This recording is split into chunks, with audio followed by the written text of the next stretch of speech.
এই পাহাড়টা হলো এটাকে জাবালে নূর বলে। জি এখানে আল্লাহ রসুল সাল্লাল্লাহু আলাইহি ওয়াসাল্লাম প্রায় সময় এখানে আসতেন।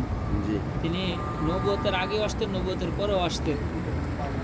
তো এখানে আল্লাহ রসুল সাল্লাল্লাহু আলাইহি সাল্লাম প্রায় সময় ধ্যানে মগ্ন থাকতেন, আল্লাহ তাআলার ইবাদত করতেন এই জায়গাতে। আম্মাজান হাজরত রাদিয়াল্লাহু তাআলা আনহু এখানে মাঝে মধ্যে খাবার নিয়ে আসতেন তার জন্য। আল্লাহ রসুল সাল্লাল্লাহু আলাইহি সাল্লামকে যখন মক্কাতে খুঁজে না পাওয়া যেত, তখন আম্মাজান মনে করতেন যে এই জায়গাতে আছেন। তো তিনি এই জায়গাতে আসতেন আর এই জায়গায় এসে তাকে পাইতেন। তো এই জন্য আল্লাহ রসুল সাল্লাল্লাহু আলাইহি সাল্লাম যেদিন কোরআন নাজিল হয়, জিবরাইল আলাইহিস সালাম যখন সূরা ইকরা বিসমি রাব্বিকাল্লাযী আলাক নিয়ে আসেন, তখন তিনি এই জায়গায় অবস্থান করেছিলেন। আর এখান থেকে আল্লাহ তাআলা কোরআন নাজিল করে, এটাকে জাবালে নূর বলা হয়। আল্লাহ তাআলা নূরের আলো এখানে দিয়েছিলেন, এই জন্য এটাকে জাবালে নূর পাহাড় নামে পরিচিত সকলের জাবালে কাছে। নূর। এই পাহাড়ে কোরআন নাজিল হয়েছিল, এই পাহাড়টাতেই কোরআন নাজিল হয়েছিলেন।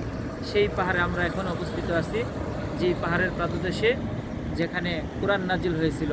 আল্লাহ তাআলার পক্ষ থেকে কোরআন নিয়ে আসছিলেন জিবরাইল আলাইহিস সালাম রাসূল আকরাম সাল্লাল্লাহু আলাইহি ওয়াসাল্লামের কাছে।